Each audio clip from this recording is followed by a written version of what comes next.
The air was thick with the usual hum of the city as John Reiner, a weary landlord, sat in his cramped office, nervously tapping his pencil against the desk. He had a decision to make, one that churned his stomach with unease. Over the past few months, he had noticed something unsettling about one of his properties and its tenant, Carla Morton. Something was amiss. Rent had been overdue since October, and despite various attempts to contact her, all efforts had been met with silence. The prospect of involving the police weighed heavily on him. Previous false alarms had made him cautious, but this time felt different. The silence was deafening. John picked up the phone, dialing the Oakland County Sheriff's Office with a sense of urgency that even he couldn't fully articulate. When the operator answered, he explained his concerns, choosing his words carefully. "I haven't seen Carla in months. No one has been in or out of that house as far as I can tell." His voice trembled slightly as he recounted how he'd checked the keys left in the lockbox time and again, finding no evidence of entry. The dispatcher acknowledged his call with a professional calmness, assuring him that deputies would be sent to investigate. As John hung up, a knot formed in his stomach. He hoped this wasn't another wild goose chase. At the Oakland County Sheriff's Office, a briefing was underway. Officers gathered around as Sergeant Lisa Perkins reviewed John's report. The room buzzed with skepticism. They had chased ghosts before. Still, Carla Morton's record painted a stark picture. No complaints or disturbances, but notably reclusive behavior. Sergeant Perkins tapped a pencil against the table as she spoke. "We need to take this seriously. There's no reason for a landlord to fabricate something like this for months on end." Her words were met with nods of agreement. The urgency was clear. Carla's unknown status and her tenant history prompted concern that couldn't be ignored.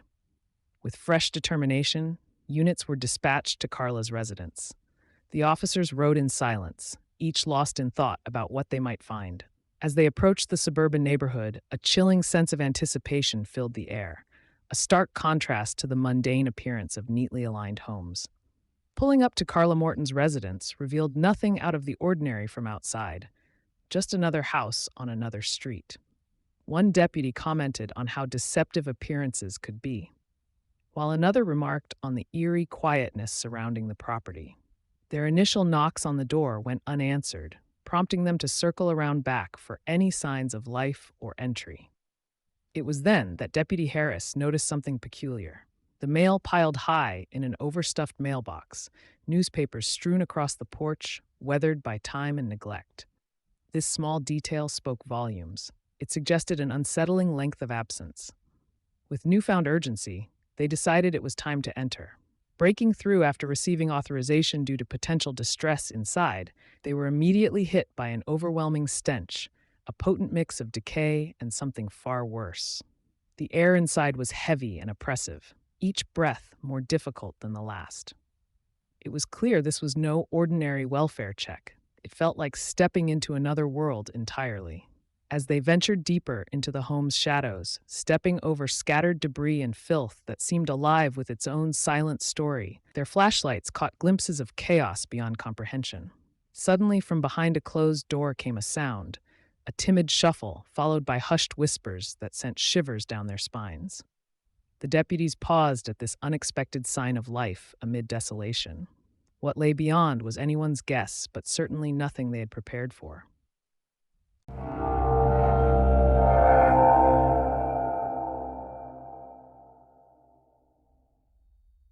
The deputies froze at the sound of hushed whispers from within the house, their flashlights casting eerie shadows on the peeling wallpaper.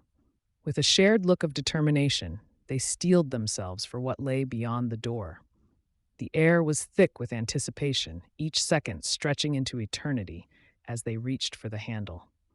As they approached Carla Morton's residence, doubt gnawed at them.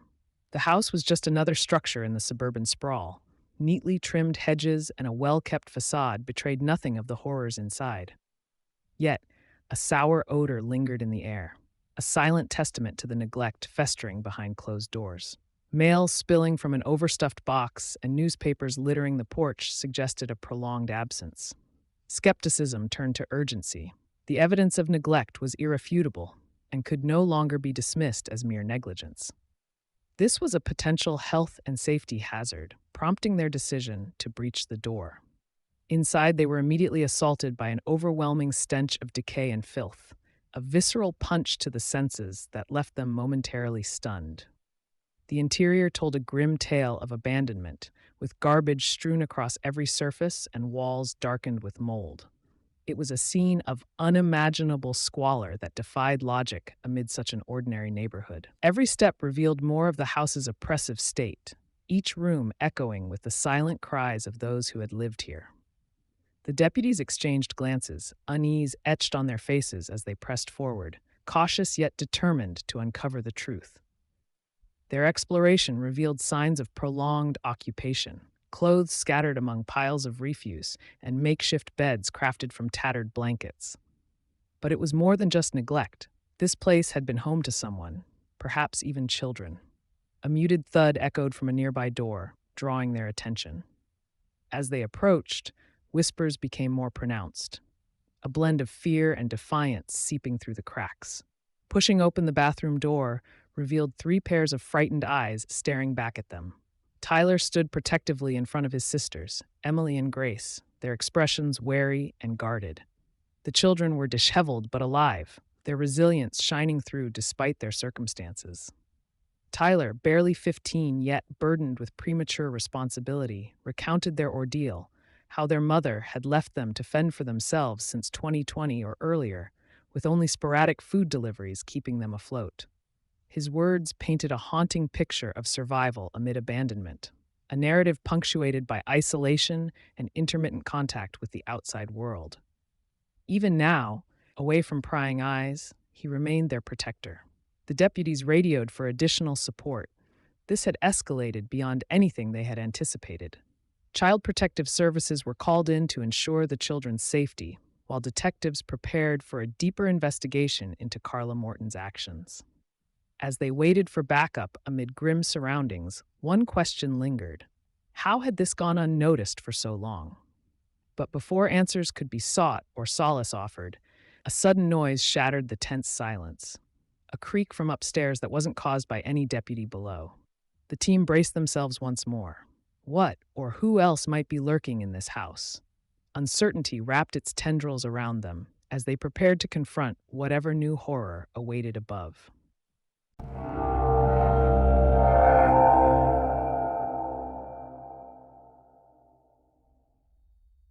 The creaking floorboard above resonated through the tense air, but before the officers could investigate further, they had to first ensure the children's safety. Tyler, Emily, and Grace were carefully escorted from the grim dwelling and taken to the Oakland County Sheriff's Office. As the children settled into the interview room, it became clear that Tyler, despite his youth, was the linchpin in this complex situation. Sergeant Lisa Perkins entered the room with a gentle demeanor, aware that any heavy-handed approach might cause Tyler to close off. "You're safe now, Tyler," she began softly. "We're here to help you and your sisters."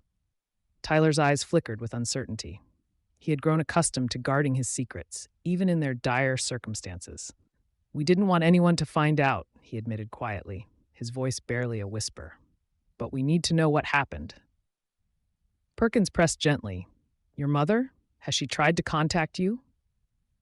At first, Tyler hesitated, his trust hard-earned and fragile. But gradually he opened up about their sporadic communications with Carla via messages that were brief and often lacking substance. "She'd leave food sometimes," he divulged reluctantly. "But she didn't stay long." His revelations were partial truths at best, each word a guarded step towards exposing their hidden lives. Yet it was enough to provide a new direction for the investigation, tracking Carla through these digital breadcrumbs. The team swiftly moved to the Oakland County Digital Forensics Lab, where experts began dissecting Tyler's accounts for any leads on Carla Morton's whereabouts. The digital trail was sparse and fragmented, suggesting efforts on Carla's part to remain concealed, a challenge compounded by her minimal online footprint. Forensic analysts scrutinized every byte of data they could extract, finally uncovering deleted messages between Carla and an unknown third party. These exchanges hinted at coordination or perhaps a location where she might be hiding. "This doesn't give us much," noted Detective Harris as he reviewed the findings with Perkins. But it's more than we had. Enough to plan a move, Perkins replied with determination. We need to set up an operation based on these leads. She must be brought in. As dusk settled over Oakland County, a plan took shape. A sting operation designed around the locations suggested by the digital clues. Officers prepared meticulously, knowing they had only one chance for this surprise maneuver to work. However, amidst all this planning, an unexpected call came through. A tip from someone claiming to have seen Carla near a local motel just hours ago. The information was vague yet tantalizing enough not to ignore. Perkins quickly organized an immediate response team. They would investigate this lead before proceeding with their scheduled operation. The team moved with urgency towards the motel location under cover of darkness. Their goal was simple: verify whether their elusive suspect was indeed hiding there. Tension heightened as they approached, anticipation palpable as each officer readied themselves for what could be another false lead or finally a breakthrough in capturing Carla Morton. As they surrounded the dimly lit motel premises and prepared to enter discreetly, every shadow seemed alive with potential threat or revelation. Yet just as they poised themselves at the threshold of what could bring closure or more chaos, an alarming sound cut through, the screech of tires from behind them. A car sped away from behind the motel in an erratic rush towards anonymity. In that instant, realization dawned too late. It seemed Carla Morton might have slipped through their fingers once more.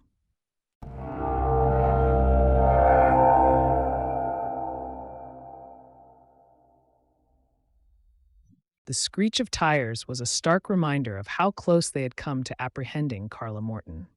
Sergeant Perkins, not one to let opportunities slip away, immediately ordered the team to regroup.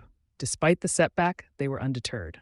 "We need to pivot," Perkins instructed, her eyes scanning the surroundings. "We'll set up a sting operation in the suburban area she's likely to retreat to." The officers moved swiftly, their strategy recalibrated as they hunted for any trace of Carla. Hours later, the team found themselves stationed in a quiet neighborhood, their unmarked vehicles blending into the mundane landscape. They had chosen this location based on digital clues and the recent tip-off. As dusk fell, shadows cast long across the streets, hiding the officers as they lay in wait. Tension was palpable as they monitored every vehicle and passerby with hawk-like vigilance. Then, movement caught their attention. A figure resembling Carla was spotted approaching a modest house. The officers exchanged glances. This was their moment. The operation unfolded with calculated precision. As they closed in, Carla seemed to sense the net tightening around her. Panic flared in her eyes when she realized she was being tracked. She bolted towards her car, but the officers were faster. They intercepted her just as she fumbled with the keys. In that tense moment of confrontation, Carla's defiance melted into resignation. As she was taken into custody, a quick search revealed packed bags and multiple IDs, evidence of her intent to remain elusive and mobile. With Carla under arrest, new avenues for investigation opened up. Her possessions suggested deeper layers to her story, yet unexplored. The next day, detectives shifted focus to gathering neighbor testimonies about Carla's behavior. They canvassed the neighborhood near her home, eager to uncover what others might have observed but failed to report. Interviews painted a picture of blissful ignorance. Neighbors expressed disbelief and guilt. Many had misinterpreted signs of life at Carla's residence as harmless children's play, or assumed it was occasional visits by relatives. One elderly neighbor admitted seeing Tyler occasionally, but thought nothing of it due to his discreet mannerisms, a testament to his protective instincts over his sisters. "He seemed like such a responsible boy," another commented wistfully, "always kept quiet and never caused any trouble." These insights highlighted how Tyler had ingeniously masked their plight from prying eyes, covering any signs of outdoor activity and effectively keeping their isolation hidden. As detectives wrapped up their inquiries in the neighborhood, it became clear that societal failures had played a role in allowing this tragedy to unfold unnoticed. Yet amid these revelations came a haunting realization: the community had been blind to suffering right under their noses. Back at headquarters, Perkins reviewed the case files with renewed determination. The pieces were starting to fall into place, yet so many questions lingered unanswered. Just then, an officer burst into the room with urgency etched across his face.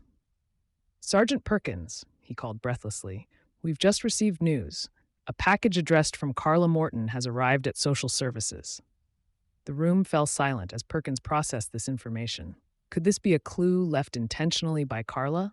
Or perhaps something more sinister? Her mind raced with possibilities as she prepared for what might be another twist in this convoluted case, a case that seemed far from over.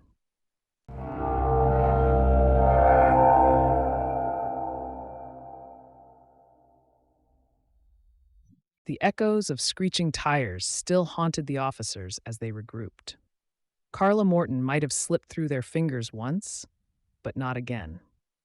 In the courtroom of Oakland County, a different kind of confrontation was brewing. The legal proceedings against Carla for abandonment and neglect began, and the atmosphere was heavy with anticipation. The defense portrayed Carla as mentally unfit, weaving a narrative of a woman overwhelmed by her demons. Her attorney argued that her actions were not of malicious intent, but rather the consequence of an unresolved mental crisis. This portrayal complicated what seemed like a straightforward conviction, casting doubt on the prosecution's argument. New evidence from medical reports and psychological evaluations surfaced, suggesting that Carla's neglect stemmed from severe mental health issues that went untreated. This revelation shifted the courtroom dynamics, introducing a layer of complexity to a case that many had viewed as open and shut. Amidst the legal battle, the community began to process the implications of Carla's actions and the systemic failures in child welfare services. The courtroom murmurs spilled into the streets where debates echoed between neighbors and in local establishments. How had such suffering gone unnoticed? Who else might bear responsibility? As the community gathered at the Oakland Community Center, tensions ran high. Emotions were raw and opinions divided. Some condemned Carla outright, while others expressed sympathy for her mental health struggles. A sense of collective reckoning hung in the air as residents grappled with their roles in this tragedy. Discussions turned productive when plans emerged to engage in preventive measures. Neighborhood watch programs were proposed to ensure no child slipped through society's cracks again. Mental health seminars were scheduled to raise awareness and support those silently battling their demons. Through these initiatives, hope began to flicker amid despair, a hope that they could prevent future tragedies and support Tyler, Emily, and Grace in their recovery journey. The community rallied around them, offering resources and emotional support to help them heal from their ordeal. In this unity lay a new narrative, one focused on societal change rather than individual blame. The children became symbols of resilience and catalysts for transformation within their community. As dusk settled over Oakland Community Center, conversations hinted at a brighter future, a future where vigilance and compassion would walk hand in hand. Yet questions lingered. How could they ensure this change endured? Would others follow their example? Back at headquarters, Sergeant Perkins reflected on these developments with cautious optimism. The case had uncovered more than just Carla's neglect. It had exposed deep-rooted issues within the community's fabric.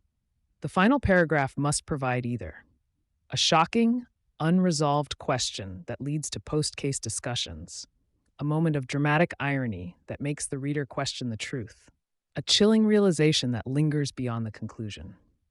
As she looked over at Tyler, Emily, and Grace, now safe but forever changed, Perkins realized that justice was more than just legal proceedings or convictions. It required understanding and healing for those who had suffered most. This case would leave its mark on everyone involved, a haunting reminder of what lay beneath society's surface if left unchecked. And as the courtroom lights dimmed and community voices quieted for the night, one chilling question remained. Could such darkness be truly eradicated or merely hidden until another day?